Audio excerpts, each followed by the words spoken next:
উত্তরপ্রদেশ এবং গুজরাট মডেলকে সামনে রেখে এবার রাজ্যে চরম কড়া পদক্ষেপের হুঁশিয়ারি দিলেন পশ্চিমবঙ্গ সরকারের নতুন আদিবাসী কল্যাণ মন্ত্রী ক্ষুদিরাম টুডু।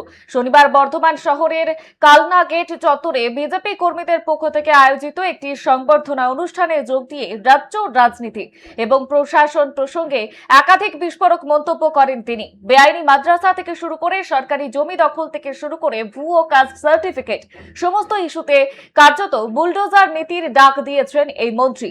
এদিন সংবর্ধনা মঞ্চ থেকে রাজ্যের আইন শৃঙ্খলা এবং প্রশাসনিক সংস্কার নিয়ে কড়া বার্তা দেন ক্ষুদিরাম টুডু। তিনি স্পষ্ট ভাষায় জানিয়েছেন, রাজ্যে কোনো রকম বেআইনি বা অবৈধ কাজ বরদাস্ত করা হবে না। মন্ত্রীর কথায়, রাজ্যের সমস্ত অবৈধ মাদ্রাসা চিহ্নিত করে দ্রুত বন্ধ করে দেওয়া হবে। কেউ যদি গায়ের জোরে বা আইন অমান্য করে পুনরায় সেগুলি খোলার চেষ্টা করেন, তবে যোগী আদিত্যনাথের রাজ্যের মতো এখানেও বুলডোজার চালানো হবে। একই নিয়ম লাগু হবে সমস্ত বেআইনি এবং অবৈধ নির্মাণের ক্ষেত্রেও। পাশাপাশি সরকারি জমি দখলদারদের উদ্দেশ্যেও হুঁশিয়ারি দিয়ে তিনি জানিয়েছেন, যারা বছরের পর বছর ধরে বেআইনিভাবে সরকারি সম্পত্তি দখল করে রেখেছে, তাদের অবিলম্বে সেসব খালি করতে হবে। প্রশাসন স্বতঃস্ফূর্তভাবে উচ্ছেদ অভিযান চালাবে এবং প্রয়োজনে সেখানেও বুলডোজার নামানো হবে।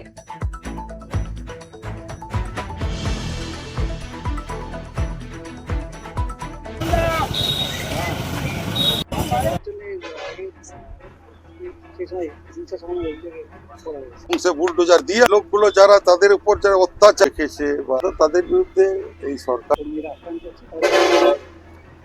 2021-এর পর পোস্ট পোল ভায়োলেন্স তারা ভুলে গেল।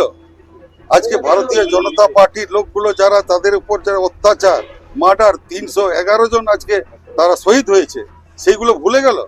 আজকে আরজি করের মতো একটা ঘটনা যেটা সেখানে তদন্ত হলো না, তার জন্য আপনারা কালকে দেখলেন বিনীত গোয়েল সাসপেন্ড, 3 জন আইপিএস পুলিশ অফিসার কাছে আমরা সাসপেন্ড করেছি। অতএব ওগুলো লোক দেখানো, ভারতীয় জনতা পার্টি সরকারের কাছে ওগুলো চলবে না।